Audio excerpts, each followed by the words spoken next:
கர்த்தருடைய நாமம் பரிசுத்தப்படுவதாக. இந்த நிகழ்ச்சியை பார்த்து கொண்டிருக்கிற அனைவரையும் இயேசு கிறிஸ்துவின் நாமத்தினாலே வாழ்த்துகிறேன். நாம் ஆண்டவரின் மகிமைக்காக ஒரு பாடலை பாடி தேவ செய்திக்குள்ளாக கடந்து செல்வோம். ஆனந்த துதி ஒலி கேட்கும், ஆடல் பாடல் சத்தமும் தோனிக்கும். ஆகாய விண்மீனாய் அவர் ஜனம் பெருகும், ஆண்டவர் வாக்கு பலிக்கும். ஆகாய விண்மீனாய் அவர் ஜனம் பெருகும், ஆண்டவர் வாக்கு பலிக்கும்.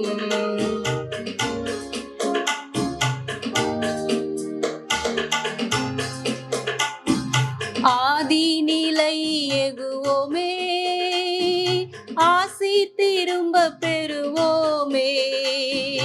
பாழான மண்மேடுகள் யாவும் பாராளும் வேந்தன் மனையாகும்.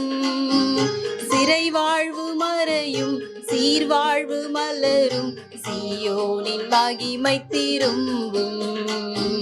சிறை வாழ்வு மறையும், சீர்வாழ்வு மலரும், சீயோனின் மகிமை திரும்பும். ஆனந்த துதி ஒலி கேட்கும், ஆடல் பாடல் சத்தமும் தோனிக்கும். ஆகாய விண்மீனாய் அவர் ஜனம் பெருகும், ஆண்டவர் வாக்கு பலிக்கும். ஆகாய விண்மீனாய் அவர் ஜனம் பெருகும், ஆண்டவர் வாக்கு பலிக்கும். யாக்கோபு நடுங்கிடுவானோ, யாக்கோபின் தேவன் துணையே. அமெரிக்கை வாழ்வை அழைப்போம், ஆண்டவர் மார்பில் சுகிப்போ. பதறாத வாழ்வும் சிதறாத மனமும் பரிசாக தேவன் அருள்வார். பதறாத வாழ்வும் சிதறாத மனமும் பரிசாக தேவன் அருள்வார். ஆனந்த துதி ஒலி கேட்கும், ஆடல் பாடல் சத்தமும் தோனிக்கும்.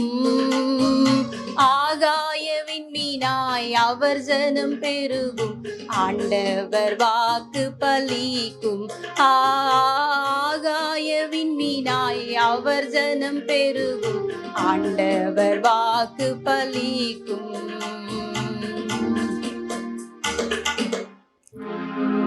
பரிசுத்த பிதாவே, உம்முடைய திருக்குமாரனாக இயேசு கிறிஸ்துவின் நாமத்தினாலே உம்முடைய சமூகத்துக்கு வருகிறோம். இப்பொழுதும் இந்த நிகழ்ச்சியை பார்த்து கொண்டிருக்கிற ஒவ்வொருவரையும் உடைய கரத்திலே ஒப்பு கொடுக்கிறேன். அப்பா, உம்முடைய வார்த்தையின் மூலமாக ஒவ்வொருவரோடு கூட பேசும். நீர் பேசுகிற வார்த்தையை உணர்ந்து கொள்ளும்படியாக, தங்களுடைய வாழ்க்கையிலே கை கொள்ளும்படியாக கிருபை தாரும். இயேசுவின் மூலம் ஜெபிக்கிறேன் நல்ல பிதாவே, ஆமேன். பிலிப்பியர் 4ஆம் அதிகாரம் 4ஆம் வசனம். கர்த்தருக்குள் எப்பொழுதும் சந்தோஷமாயிருங்கள், சந்தோஷமாயிருங்கள் என்று மறுபடியும் சொல்லுகிறேன். இங்கே அப்போஸ்தலனாகிய பவுல் பிலிப்பு சபை விசுவாசிகளுக்கு ஆலோசனையாக எழுதுகிறார். எப்படி கிறிஸ்துக்குள்ளே சந்தோஷமாயிருக்க வேண்டும், தாங்கள் எப்படி ஆவிக்குரிய வாழ்க்கையை நடத்த வேண்டும் என்பதை குறித்த புத்திமதியை இந்த பிலிப்பு சபை விசுவாசிகளுக்கு எழுதுகிறார். பல காரியங்களை குறித்து அந்த 4ஆம் அதிகாரத்தில் சொல்லப்பட்டிருக்கு. அவைகளில் ஒன்றுதான் இந்த 4ஆம் வசனத்தில் சொல்லப்பட்டிருக்கிற வார்த்தையை நம்ம வாசித்தோம். கர்த்தருக்குள் எப்பொழுதும் சந்தோஷமாயிருங்கள்னு சொல்லி. இந்த பிரச்சனைகளும் போராட்டங்களும் நிறைந்திருக்கிற இந்த உலகத்தில் நம்ம எப்பொழுதும் கர்த்தருக்குள்ள சந்தோஷமாய் வாழ முடியுமா? பவுல் தன்னுடைய வாழ்க்கையின் அனுபவத்தை அவர் எழுதுகிறார். ஏதோ மற்றவர்களுக்கான ஒரு பிரசங்கம் மாத்திரமல்ல, தன்னுடைய வாழ்க்கையில் தான் அனுபவித்ததை குறித்து அவர் எழுதுகிறார்.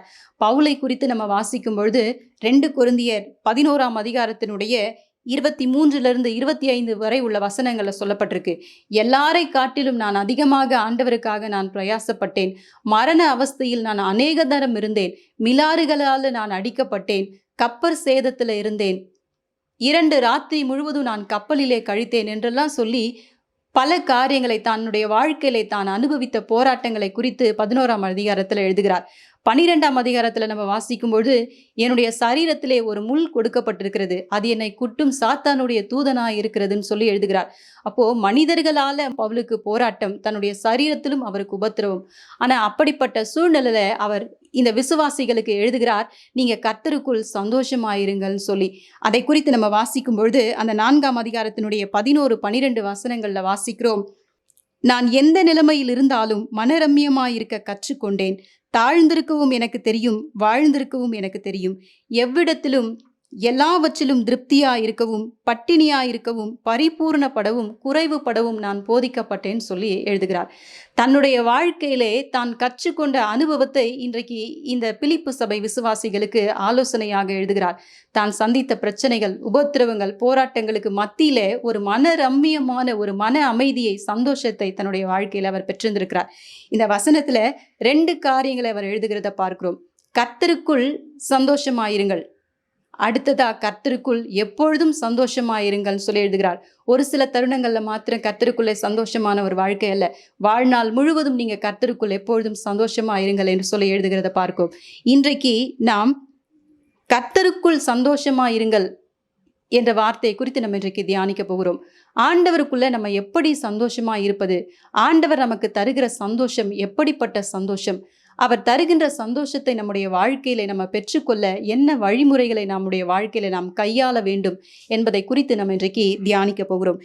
இந்த வருடத்தின் துவக்கத்திலே நாம் கர்த்தருக்குள் எப்படி சந்தோஷமா இருப்பது என்பதை குறித்து நம்ம தியானிப்பதன் மூலமாக நம்முடைய வாழ்நாள் முழுவதும், இந்த வருடம் முழுவதும் மாத்திரமல்ல, ஆண்டவரை நம்ம சந்திக்கிற வரைக்கும் நம்ம கர்த்தருக்குள் சந்தோஷமா இருக்கும்படியாக ஆண்டவர் தாமே கிருபை செய்வாராக. இன்றைய செய்தியினுடைய தலைப்பு ரிஜாய்ஸ் இன் த லார்ட், கர்த்தருக்குள் சந்தோஷமாயிருங்கள். 3 காரியங்களை நாம் தியானிக்க போகிறோம். முதலாவதாக, பெர்ஃபார்மன்ஸ் பிரிங்ஸ் பெர்மனன்ட் ஜாய், செயலாக்கம் நிரந்தர மகிழ்ச்சியை தருகிறது. யோவான் 16ஆம் அதிகாரம் 22ஆம் வசனம். அதுபோல நீங்களும் இப்பொழுது துக்கம் அடைந்திருக்கிறீர்கள், நான் மறுபடியும் உங்களை காண்பேன், அப்பொழுது உங்கள் இருதயம் சந்தோஷப்படும், உங்கள் சந்தோஷத்தை ஒருவனும் உங்களிடத்திலிருந்து எடுத்து போட மாட்டான். இங்க ஆண்டவராகிய இயேசு கிறிஸ்து சிலுவையை சந்திப்பதற்கு முன்னதாக சீஷர்களோடு கூட நடந்த உரையாடலை இங்க யோவான் எழுதுகிறார். மற்ற சுவிசேஷங்களை காட்டிலும் கடைசியாக சீஷர்களுக்கும் இயேசு கிறிஸ்துக்கும் நடந்த உரையாடல் யோவான் சுவிசேஷத்துல 4 அதிகாரங்கள்ல சொல்லப்பட்டிருக்கு. ஆண்டவர் இப்ப சீஷர்களிடத்துல சொல்லுகிறார், நான் என் பிதாவினிடத்திற்கு போகிறேன், உங்களுக்கு நான் வாசஸ்தலத்தை ஏற்படுத்தும்படியாக நான் போகிறேன், நான் மறுபடியும் வந்து உங்களை என்னிடத்துல சேர்த்து கொள்வேன்னு சொல்லி ஆண்டவர் சொல்லுகிறார். இந்த வார்த்தைகளை கேட்ட உடனே சீஷருங்க, இப்போ இத்தனை நாளாய் நம்மை வழிநடத்தின போதகர் நம்மை விட்டு பிரிந்து போக போகிறார்னு சொல்லி சீஷர்கள் எல்லாரும் துக்கமா இருக்காங்க. அப்போ ஆண்டவர் அவர்களை அறிந்து அவர்களை ஆறுதல் படுத்தும்படியாக ஆண்டவர் திரும்ப திரும்ப அவர்களோடு கூட பேசுகிறார். நான் உங்களை தனியாக ஒரு அனாதையை போல நான் உங்களை விட்டு விட்டு செல்லவில்லை, தேற்றரவாளனாகிய பரிசுத்த ஆவியானவரை நான் உங்களுக்காக அனுப்புகிறேன்னு சொல்லி சொன்னதும் இல்லாம, நானே மறுபடியும் நான் வருவேன் சொல்லிட்டு, அப்போ அந்த வசனம் தான் இப்போ நம்ம வாசிச்சோம். நீங்கள் மறுபடியும் என்னை காணும் பொழுது நீங்க சந்தோஷம் அடைவீர்கள், ஒரு மனிதனும் உங்களுடைய சந்தோஷத்தை உங்களை விட்டு எடுத்து போட மாட்டான்னு சொல்லி ஆண்டவர் சொல்லுகிறார். இப்போ ஒரு மனிதனும் உங்களுடைய சந்தோஷத்தை எடுத்து போட மாட்டான்னு சொல்லும் பொழுது அந்த சந்தோஷம் ஒரு தற்காலிகமான சந்தோஷம் அல்ல, நிரந்தரமான ஒரு சந்தோஷம். அப்போ ஆண்டவராகிய இயேசு கிறிஸ்து நமக்கு தருகின்ற சந்தோஷம் முதலாவதாக அது நிரந்தரமான சந்தோஷம். இதை எப்படி நம்முடைய வாழ்க்கையில நம்ம பெற்றுக்கொள்வது என்பதை குறித்து ஆண்டவர் சீஷர்களோடு கூட பேசுகிறார். 15ஆம் அதிகாரத்துல நம்ம வாசிக்கிறோம். 10, 11 வசனங்கள்ல ஆண்டவர் சொல்லுகிறார், நான் என் பிதாவின் கற்பனைகளை கைக்கொண்டு அவருடைய அன்பிலே நான் நிலைத்திருக்கிறது போல நீங்களும் என்னுடைய கற்பனைகளை கைக்கொண்டால் என்னுடைய அன்பிலே நீங்கள் நிலைத்திருப்பீர்கள் சொல்லி ஆண்டவர் சொல்லுகிறார். இதை எதற்காக நான் உங்களுக்கு சொல்லுகிறேன், உங்களுடைய சந்தோஷம் நிலைத்திருக்கும்படிக்கும் அது நிறைவாயிருக்கும்படிக்கும் நான் சொல்லுகிறார். அப்போ உங்களுடைய சந்தோஷம் ஆண்டவராக இயேசு கிறிஸ்துவை சந்திக்கிற நாள்ல மாத்திர நிரந்தர சந்தோஷம் அல்ல, இந்த பூமியிலே வாழும்பொழுதே நம்ம நிரந்தரமான சந்தோஷம் உள்ளவர்களாய் வாழ முடியும். எப்படி ஆண்டவருடைய வார்த்தைகளை கை கொள்வதன் மூலமாக நாம் நிரந்தர சந்தோஷத்தை இந்த பூமியிலே பெற்றுக்கொள்ள முடியும். இதை குறித்து ஆண்டவர் சீஷர்களோடு ஓமையாக பேசினவர் இதுல ஒரு ஓமேயமாக சொல்லப்பட்டிருக்கு. ஆண்டவர் சொல்லுகிறார், என் பிதா திராட்சை தோட்டக்காரர், நான் மெய்யான திராட்சை செடி, நீங்கள் கொடிகள்னு சொல்லி ஆண்டவர் சொல்லுகிறார். ஒரு கொடியானது எப்படி செடியிலே நிலைத்திருக்கும் பொழுது அது கனி கொடுக்கிறதோ, அதுபோல நீங்கள் என்னிலே நிலைத்திருக்கும் பொழுது நீங்கள் கனி கொடுப்பீர்கள்னு சொல்லி ஆண்டவர் சீஷர்களிடத்துல பேசுகிறார். இப்ப கனி கொடுத்து கொண்டிருக்கிற ஒரு கொடி செடியிலிருந்து பிரிக்கப்படுமானால் அது உலர்ந்து போகும் என்று சொல்லி நம்ம அறிந்திருக்கிறோம். அது போலதான் நம்ம ஆண்டவருக்குள்ளே நிலைத்திருக்கிற ஒரு வாழ்க்கையும். இதை எதற்காக நான் உங்களுக்கு சொல்லுகிறேன்? உங்களுடைய சந்தோஷம் நிரந்தரமாக இருக்கும்படியாகன்னு சொல்லி சொல்லுகிறார். இப்போ நானும் வேதம் வாசிக்கிறேன், நானும் ஆண்டவருடைய வார்த்தையை கேட்கிறேன், அப்படி இல்லை நானும் ஆண்டவரை ஆராதிக்கிறேன்னு சொல்லி மத்தேயுல ஆண்டவர் சொல்லுகிறார், நீங்க பிசாசுகளை துரத்துகிறதான ஒரு வல்லமை பெற்றிருந்தாலும், அற்புத அடையாளங்களை செய்கிற சக்தியை நீங்கள் பெற்றிருந்தாலும், பரலோகத்தில் இருக்கிற பிதாவினுடைய சித்தத்தின்படி நீங்க செய்யாதிருப்பீர்கள், ஆனால் உங்களை நான் அறியேன் என்று சொல்லுவேன் சொல்லி ஆண்டவர் சொல்லுகிறார். இப்போ நம்முடைய வாழ்க்கையில கிறிஸ்தவ வாழ்க்கை எப்படிப்பட்ட ஒரு ஜாக்கிரதையுள்ள வாழ்க்கை நாம் வாழ வேண்டும் என்பதை குறித்து ஆண்டவருடைய வார்த்தையை தியானிப்பதன் மூலமாக நம்ம கற்றுக்கொள்கிறோம். அதை குறித்து ஆண்டவர் மத்தேயு 21ஆம் அதிகாரத்துல ஒரு உவமையை சொல்லுகிறார். ஒரு தகப்பனுக்கு 2 குமாரர் இருந்தார்கள். அதுல மூத்தவனிடத்துல வந்து அந்த தகப்பன் சொல்லுகிறார், நீ என்னுடைய திராட்சை தோட்டத்துல போய் வேலை செய்ன்னு சொல்லி. உடனே அவன் பதில் சொல்லுகிறான், மாட்டேன்னு சொல்லி சொல்லுகிறான். உடனே இளைய குமாரன் இடத்துல போய் தகப்பன் சொல்லுகிறார், நீ என்னுடைய திராட்சை தோட்டத்துல போய் இன்றைக்கு வேலை செய்யணும். உடனே அவன் சொல்லுகிற பதிலை நம்ம பார்க்கிறோம். போகிறேன் ஐயான்னு சொல்லி ரொம்பவும் தாழ்மையான ஒரு பதில் சொல்லுகிறான். ஆனா அந்த இளையவன் தகப்பனுடைய சொல்லுக்கு கீழ்ப்படியில. மூத்த குமாரன் பின்னதாக அவன் மனஸ்தாபப்பட்டு தன்னுடைய தகப்பனுடைய திராட்சை தோட்டத்துல போய் வேலை செய்தான்னு சொல்லி நம்ம பார்க்கிறோம். இப்ப ஆண்டவர் கேட்கிறார் சீஷர்களிடத்துல, இந்த 2 பேர்ல யார் தன் தகப்பனுடைய சித்தத்தின்படி செய்தவன் சொல்லும்பொழுது மூத்தவன் சொல்லுகிறார்கள்.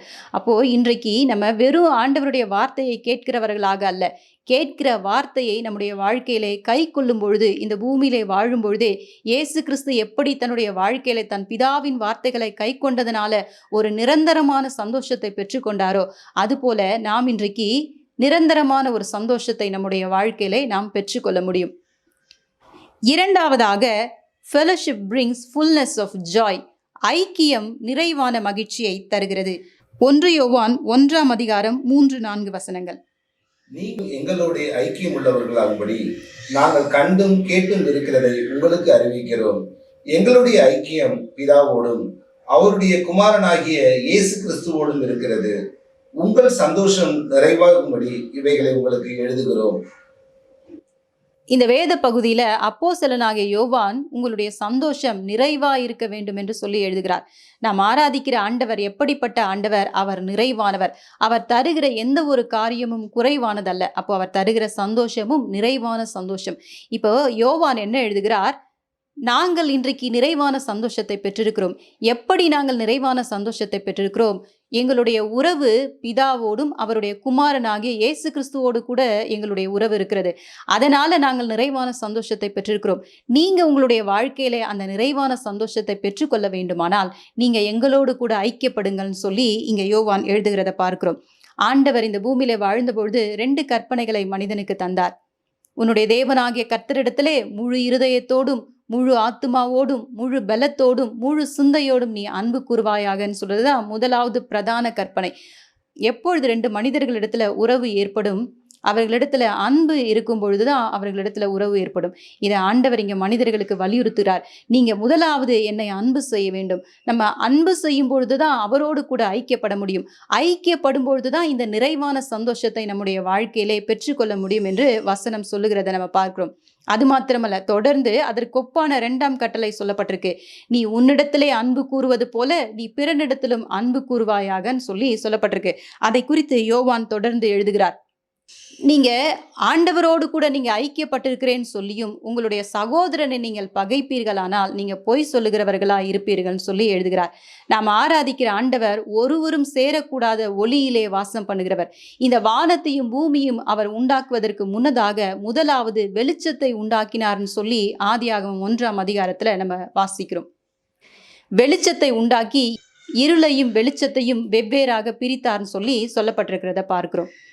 அப்போ இன்றைக்கு ஒளியிலே வாசமாயிருக்கிற ஆண்டவரோடு கூட நான் ஐக்கியப்பட்டிருக்கிறேன், நான் ஒளியிலே நடக்கிறேன்னு சொல்லி நீங்க இருளுக்குரிய காரியங்களை, பிசாசுக்குரிய காரியங்களை நீங்கள் செய்வீர்களானால் நீங்கள் பொய் சொல்லுகிறவர்கள் சொல்லி இங்க யோவான் எழுதுகிறார். அந்த 2ஆம் அதிகாரத்துல தொடர்ந்து அவர் எழுதும் பொழுது எழுதுகிறார், நான் தேவனிடத்திலே அன்பு கூறுகிறேன் என்று சொல்லியும் தன் சகோதரனை பகைக்கிறவன் இருளிலே இருந்து இருளிலே நடக்கிறான்னு சொல்லி எழுதுகிறார். அதை தொடர்ந்து 3ஆம் அதிகாரத்துல காயினையும் ஆபேலையும் குறித்து பேசுகிறார். இந்த பூமியிலே முதலாவதாக பிறந்த 2 சகோதரர்களை குறித்து. 2 பேருக்குள்ள எந்த பகையும் இல்லை, எந்த வருத்தமும் இல்லை. 2 சகோதரர்களும் ஒரு மனதாய் தான் ஆண்டவருக்கு காணிக்கை செலுத்தும்படியாக போகிறார்கள். ஆனா காயினுடைய காணிக்கை அங்கீகரிக்கப்படவில்லை. ஆபேலினுடைய காணிக்கையை ஆண்டவர் அங்கீகரிக்கிறார். இப்போ நியாயமா காயின் ஏன் என்னுடைய காணிக்கையை நீர் அங்கீகரிக்கவில்லைன்னு ஆண்டவர்கிட்ட தான் கேட்குறோம். ஆனா இப்போ காயின் ஆபேலின் மேல பொறாமை கொண்டான்னு சொல்லப்பட்டிருக்கு. அந்த பொறாமை பகையாக மாறி அந்த பகை அவனை கொலை செய்தான்னு சொல்லி வசனத்துல சொல்லப்பட்டிருக்கு. ஆதியிலே ஏதேனிலே ஆதாமுக்குள்ள வந்த அந்த கீழ்ப்படியாமை இன்றைக்கு ஆதாமுக்கு பிறந்த பிள்ளையாகிய காயினுக்குள்ளே அந்த பொறாமை பகையாக மாறி அவன் கொலைக்காரனாக மாறினான் என்று சொல்லி நம்ம பார்க்கிறோம். வசனத்துல என்ன சொல்லப்பட்டிருக்கு? எதனால காயின் ஆபேலை கொலை செய்தான்? தன்னுடைய கிரியைகள் அநீதியுள்ளவைகளும் ஆபேலுடைய கிரியைகள் நீதியுள்ளவைகளாக இருந்ததுனால அவன் கொலை செய்தான் சொல்லி சொல்லப்பட்டிருக்கு. இன்றைக்கு நாம் ஆண்டவரை பின்பற்றுகிறோம் சொல்லி இருளுக்குரிய காரியங்கள், கசப்பு, பகை, விரோதங்கள், பொறாமை, அப்போஸ்தலனாகிய பவுல் எழுதும்போது இந்த மாம்சத்துக்குரிய காரியங்கள்னு கலாத்தியர் 5ஆம் அதிகாரத்துல ஒரு 17 காரியங்களை குறித்து அவர் பட்டியலிடுகிறார். விபச்சாரம், வேசித்தனம், விக்கிரக ஆராதனை, காம விகாரம், பில்லி சூனியம், பல காரியங்களை குறித்து எழுதுகிறார். இப்படிப்பட்ட மாம்சத்துக்குரிய காரியங்களை நீங்கள் செய்து கொண்டு பொறாமையுள்ளவர்களாய் கசப்புள்ளவர்களாய் நீங்கள் வாழ்ந்து கொண்டு ஆண்டவரை நான் ஆராதிக்கிறேன் என்று நீங்கள் சொல்லுவீர்களானால் நீங்க உங்களுடைய வார்த்தையில நீங்க சொல்லிக்கலாம். ஆனா ஆண்டவரை நீங்கள் ஆராதிக்கிறவர்கள் அல்ல, நீங்கள் பொய் சொல்லுகிறவர்கள். உங்களுக்கும் ஆண்டவருக்கும் எந்த ஒரு உறவும் இல்லை. அப்படிப்பட்டவர்கள் இந்த பூமியிலே சந்தோஷமான ஒரு வாழ்க்கை வாழ முடியாது. இன்றைக்கு இந்த நிகழ்ச்சியை பார்த்து கொண்டிருக்க நீங்க உங்களுடைய வாழ்க்கையிலே நிறைவான ஒரு சந்தோஷத்தை பெற்றுக்கொள்ள வேண்டுமானால் அப்போஸ்தலனாகிய யோவானை போல நீங்க ஆண்டவரோடு கூட ஐக்கியம் உள்ளவர்களாய், உறவுன்னு சொல்லும்பொழுது அவர்களோடு கூட நேரம் செலவழிக்கிறவர்களாய் நீங்கள் இருக்க வேண்டும் ஆண்டவரோடு கூட. அப்படிப்பட்ட ஒளிக்குரிய கிரியை உள்ளவர்களாய் நீங்கள் வாழும் பொழுது நீங்க நிறைவான சந்தோஷத்தை பெற்றுக்கொள்வீர்கள். மூன்றாவதாக, ரைச்சஸ்னஸ் பிரிங்ஸ் எவர்லாஸ்டிங் ஜாய். நீதி நித்திய மகிழ்ச்சியை தருகிறது. ஏசாயா 51ஆம் அதிகாரம் 11ஆம் வசனம். அப்படியே கர்த்தரால் மீட்கப்பட்டவர்கள் ஆனந்த களிப்புடன் பாடி சீயோனுக்கு திரும்பி வருவார்கள். நித்திய மகிழ்ச்சி அவர்கள் தலையின் மேல் இருக்கும். சந்தோஷமும் மகிழ்ச்சியும் அடைவார்கள். சஞ்சலமும் தவிப்பும் ஓடிப்போம். இங்க தீர்க்கதரிசி நித்திய மகிழ்ச்சின்னு சொல்லி எழுதுகிறார். நித்தியம் சொன்னா அழிவில்லாதது. யாருக்கு இந்த அழிவில்லாத மகிழ்ச்சியா? கர்த்தரால மீட்கப்பட்ட ஜனங்கள் சொல்லி சொல்லப்பட்டிருக்கு. யார் கர்த்தராலே மீட்கப்பட்டவர்கள்? அந்த ஏசாயா 51ஆம் அதிகாரத்தின் முதல் வசனத்துல வாசிக்கிறோம், நீதியை பின்பற்றி கர்த்தரை தேடுகிறவர்களேன்னு சொல்லி சொல்லப்பட்டிருக்கு. இப்போ நீதியாய் நடக்கிறவர்கள் தான் கர்த்தராலே மீட்கப்படுவார்கள். இப்ப இஸ்ரவேல் ஜனங்கள் எத்தனை லட்சம் ஜனங்கள் மோசையினாலே எகிப்திலிருந்து புறப்பட்டார்கள். ஆனா வனாந்திரத்திலே கீழ்ப்படியாமையினாலே பல ஜனங்கள் அழிக்கப்பட்டார்கள் சொல்லி பார்க்கிறோம். காலேப்பு யோசுவாவை தவிர வேற யாருமே கானானுக்குள்ள பிரவேசிக்கலன்னு சொல்லி. அது மாத்திரம் அல்லாம இப்போ பாபிலோனுக்கு சிறையிருப்புல இருக்காங்க. சிறையிருப்புல பல ஜனங்கள் மாண்டு போனார்கள். ஆனா மீதியா இருக்கிறவர்கள் நீதியை பின்பற்றினவர்கள். அவர்களுக்கு தான் இப்போ தீர்க்கதரிசியின் மூலமாக வார்த்தை சொல்லப்படுகிறது. நீதியை பின்பற்றினவர்கள் கர்த்தராலே மீட்கப்படுவார்கள். சிறையிருப்பிலிருந்து மீட்கப்பட்ட அந்த ஜனங்களுடைய தலையில அழிவில்லாத நித்திய மகிழ்ச்சி தங்கியிருக்கும் சொல்லி இங்க ஏசாயா எழுதுகிறார். ஏன் இப்படிப்பட்ட ஒரு ஆறுதலை ஆண்டவர் இஸ்ரவேல் ஜனங்களுக்கு தருகிறார்னு சொல்லி இங்க ஏசாயா நீதியை பின்பற்றினார்கள் எழுதுகிறார். ஆனா எரேமியா எழுதும்பொழுது 31ஆம் அதிகாரத்தினுடைய 3ஆம் வசனத்துல சொல்லப்பட்டிருக்கு, நான் அனாதி சிநேகத்தினாலே உன்னை நேசித்தேன், ஆதலால் காருண்யத்தினாலே நான் உன்னை இழுத்துக் கொள்ளுகிறேன் சொல்லி ஆண்டவர் சொல்கிறார். ஒரு நாளிலே இந்த இஸ்ரவேல் ஜனங்கள் ஆண்டவராலே தெரிந்து கொள்ளப்பட்டவர்கள். அவரை தன்னுடைய அனாதி அன்பினாலே, அழிந்து போகாத அன்பினாலே ஆண்டவர் நேசித்ததினாலே தனக்குரிய ஜனங்களாக கொஞ்ச ஜனங்களா இருக்கும்பொழுது மற்றவர்களால ஒடுக்கப்பட்டிருந்த சூழ்நிலை ஆண்டவர் இந்த இஸ்ரவேல் ஜனங்களை அவர் தெரிந்து கொண்டார். அதனால ஆண்டவர் இன்றைக்கு அவர்களுக்கு நித்திய மகிழ்ச்சியை நான் கட்டளையிடுவேன் என்று சொல்லி ஆண்டவர் சொல்லுகிறதை நம்ம பார்க்கிறோம். தொடர்ந்து அந்த அதிகாரத்துல நம்ம 4ஆம் வசனத்துல வாசிக்கும் பொழுது எரேமியா எழுதுகிறார், இஸ்ரவேல் என்னும் கன்னிகையே, மறுபடியும் உன்னை கட்டுவிப்பேன், நீ கட்டப்படுவாய். மறுபடியும் நீ மேலவாத்தியத்தோடும் ஆடல் பாடல் செய்கிறவர்களின் களிப்புள்ள கூட்டத்தோடும் நீ புறப்படுவாய்ன்னு சொல்லி இங்க தீர்க்கதரிசி எழுதுகிறார்.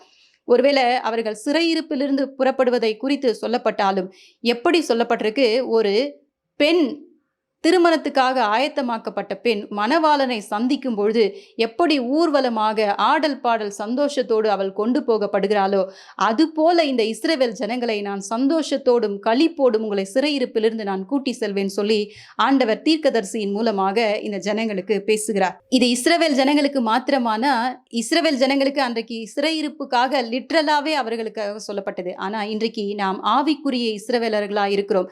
நமக்கும் ஆண்டவர் வாக்குத்தத்தம் பண்ணியிருக்கிறார். என்ன வாக்குத்தத்தம் பண்ணியிருக்கிறார்? நான் மீண்டுமாக வருவேன், நான் வந்து உங்களை என்னிடத்துல சேர்த்து கொள்வேன் சொல்லி ஆண்டவர் சொல்லியிருக்கிறத நம்ம பார்க்கிறோம். இன்றைக்கு நமக்கு ஆண்டவர் சொல்லியிருக்கிற வாக்குத்தத்தத்தை நம்ம எப்படி பெற்றுக்கொள்ள முடியும்? யோவான் வெளிப்படுத்தின விசேஷத்துல எழுதுகிறார். 19ஆம் அதிகாரத்தினுடைய 7ஆம் வசனத்துல வாசிக்கிறோம், சந்தோஷப்பட்டு களி கூர்ந்து அவருக்கு துதி செலுத்த கடவும். ஆட்டுக்குட்டியானவருடைய கல்யாணம் வந்தது, அவருடைய மனைவி தன்னை ஆயத்தம் பண்ணினாள் சொல்லி இங்க யோவான் எழுதுகிறார். இப்போ ஆயத்தமாக்கப்பட்டவர்கள் தான் ஆண்டவர் தருகிற அந்த நித்திய மகிழ்ச்சி, அவர் திரும்ப வரும்பொழுது அவரோடு கூட பிரவேசிக்க முடியும் சொல்லி இங்க யோவான் எழுதுகிறார். மனைவி தன்னை ஆயத்தம் பண்ணினாள் சொல்லி சொல்லப்பட்டிருக்கு. ஆண்டவராகிய இயேசு கிறிஸ்துவை குறித்த வருகையை குறித்து வேதத்துல எங்கெல்லாம் சொல்லப்படுகிறதோ அங்கெல்லாம் ஆண்டவர் சொல்லுகிறார், நீங்கள் எப்பொழுதும் ஜெபம் பண்ணி விழித்திருங்கள் சொல்லி ஆண்டவர் சொல்லுகிறத பார்க்கிறோம். அப்போ இன்றைக்கு எப்படி நாம் நம்மை ஆயத்தப்படுத்தி கொள்ள முடியும்? நாம் ஜெபம் பண்ணுகிறவர்களாய், விழிப்புள்ளவர்களாய், புத்தியுள்ளவர்களாய் நம்ம வாழும்பொழுது நாம் ஆயத்தமுள்ளவர்களாய் நம்ம வாழ்வோம். ஆயத்தமுள்ளவர்களாய் இருக்கும் பொழுது ஆண்டவரை நம்ம சந்திப்போம். ஆண்டவருடைய சமூகத்துல கண்ணீர் இல்லை, கவலை இல்லை, அலறுதல் இல்லை, மரணம் இல்லை, துக்கம் இல்லை, முந்தின காரியங்கள் எல்லாம் ஒழிந்து போயின, எல்லாம் புதிதாயின என்று சொல்லி ஆண்டவருடைய சமூகத்துல சொல்லப்பட்டிருக்கு. தாவீது இதை குறித்து எழுதும்பொழுது சொல்லுகிறார், உம்முடைய சமூகத்திலே நிறைவான மகிழ்ச்சி உண்டு, உம்முடைய சமூகத்திலே எனக்கு நித்திய பேரின்பம் உண்டு என்று சொல்லி எழுதுகிறார். இப்போ இன்றைக்கு இந்த நிகழ்ச்சியை பார்த்து கொண்டிருக்க நீங்க உங்களுடைய வாழ்க்கையில நீதியுள்ளவர்களாய் இஸ்ரவேல் ஜனங்களை போல வாழும் பொழுது நீங்க அந்த நித்திய அழிவில்லாத மகிழ்ச்சியை பெற்றுக்கொள்வீர்கள். அழிவில்லாத மகிழ்ச்சின்னு சொல்லும்பொழுது ஆண்டவரை சந்திக்கும் போது மாத்திரம் அல்ல, மத்தேயு 5ஆம் அதிகாரத்தினுடைய மலை பிரசங்கத்திலே ஆண்டவராக இயேசு கிறிஸ்து சொல்லுகிறார், நீதியின் மேலே பசித்தாகம் உள்ளவர்கள் பாக்கியவான்கள், அவர்கள் திருப்தி அடைவார்கள் சொல்லி நீதியாய் நடக்கிறவர்களுக்கு ஒரு சந்தோஷம் இருக்கு, ஒரு மன நிறைவு இருக்கு. இந்த பூமியிலே வாழும்பொழுது நீங்க நீதியாய் வாழும்பொழுது அந்த மன நிறைவை பெற்றுக்கொள்வீர்கள். அழிவில்லாத மகிழ்ச்சியை உங்களுடைய வாழ்க்கையிலே பெற்றுக்கொள்வீர்கள். நாம் கண்களை மூடி ஆண்டவரை நோக்கி பார்ப்போம். என் இதயம் மகிழ்கின்றது, என்னுடலும் இளைப்பாறுது, என் இதயம் மகிழ்கின்றது, என்னுடலும் இளைப்பாறுது. ஜீவ மார்க்கம் எனக்கு போதித்தீர், ஜீவனே உம்மை பாடுவேன். ஜீவ மார்க்கம் எனக்கு போதித்தீர்,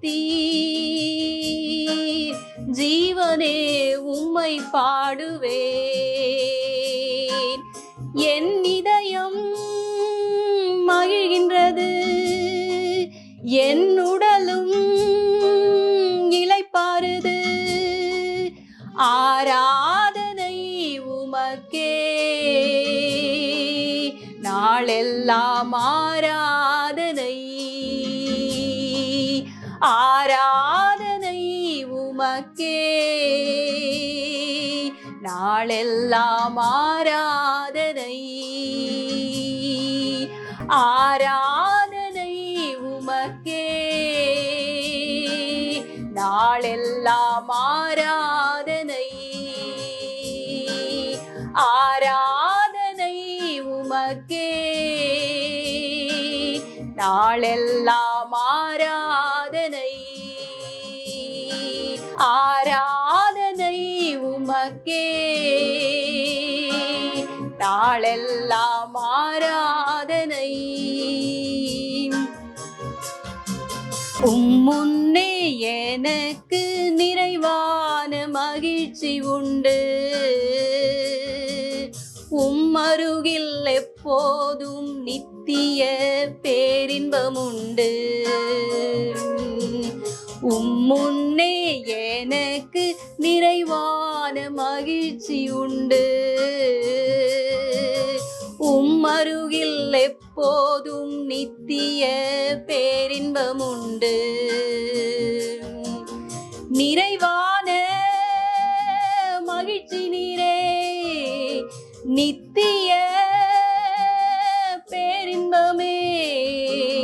நிறைவான மகிழ்ச்சி நீரே, நித்திய பேரின்பமே, ஆராதனை உமக்கே,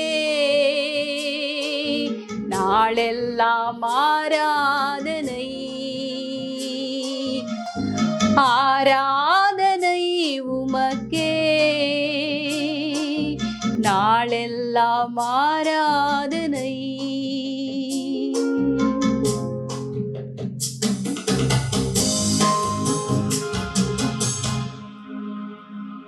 பரிசுத்த பிதாவே, உம்முடைய திருக்குமாரனாக இயேசு கிறிஸ்துவின் நாமத்தினாலே மீண்டுமாய் உம்முடைய சமூகத்துக்கு வருகிறோம். இப்பொழுதும் இந்த நிகழ்ச்சியை பார்த்து கொண்டிருக்கிற ஒவ்வொருவரையும் உடைய கரத்தில் ஒப்புக் கொடுக்கிறேன். அப்பா, இன்றைக்கு கேட்ட வார்த்தையின்படி எப்பொழுதும் கர்த்தருக்குள்ளே சந்தோஷமா எப்படி வாழ்வது என்பதை கற்றுக்கொள்ளும்படியாக கிருபை தாரும். அன்றைக்கு ஆண்டவராகிய இயேசு கிறிஸ்து தன் பிதாவினுடைய கற்பனைகளை கை கொண்டு அவரோடு உள்ள அன்பிலே உறவிலே அவர் நிலைத்திருந்ததினாலே நிரந்தர ஒரு சந்தோஷத்தை தன்னுடைய வாழ்க்கையில பெற்றுக்கொண்டது போல இந்த நிகழ்ச்சியை பார்த்து கொண்டிருக்கிற ஒவ்வொருவரும் தாங்கள் கேட்கிற வார்த்தையை கை கொள்ளுகிறவர்களாய் வாழும்படியான கிருபையை இந்த வேளையிலே ஒவ்வொருவர் மீதும் நீர் ஊற்றுவீராக.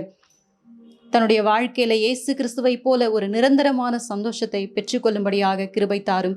அன்றைக்கு அப்போஸ்தலனாகிய யோவான் உம்மோடு கூட உறவு கொண்டிருந்ததினாலே அவர் தன்னுடைய வாழ்க்கையில ஒரு நிறைவான சந்தோஷத்தை பெற்றுக்கொண்டது போல இந்த நிகழ்ச்சியை பார்த்து கொண்டிருக்கிற ஒவ்வொருவரும் இந்த வருடத்தின் துவக்கத்திலே உம்மோடு கூட ஐக்கியப்பட, இந்த உலகத்தினுடைய உறவுகள் சிற்றின்பங்கள் எல்லாவற்றையும் தள்ளி உம்மோடு கூட ஐக்கியப்பட்டவர்களாய் வாழ்ந்து நீர் தருகின்ற அந்த நிறைவான சந்தோஷத்தை இந்த பூமியிலே பெற்று வாழும்படியாக கிருபை தருவீராக. அன்றைக்கு இஸ்ரவேல் ஜனங்கள் நீதியை பின்பற்றி நடந்ததினாலே அவர்கள் நித்திய மகிழ்ச்சியை அழிவில்லாததை பெற்றுக்கொண்டது போல இந்த நிகழ்ச்சியை பார்த்து கொண்டிருக்கிற ஒவ்வொருவரும் தங்களுடைய வாழ்க்கையிலே நீதியாய் நடக்கும்படியாக கிருபை தருவீராக. நீர் வாக்குத்தத்தம் பண்ணியிருக்கிற அந்த அழிவில்லாத வாழ்க்கையை, நித்திய மகிழ்ச்சியை பெற்றுக்கொள்ளும்படியாக கிருபை செய்வீராக. காத்துக்கொள்ளும், பலப்படுத்தும், நிலைநிறுத்தும் இயேசுவின் மூலம் ஜெபிக்கிறேன் நல்ல பிதாவே, ஆமேன். God bless you and God be with you.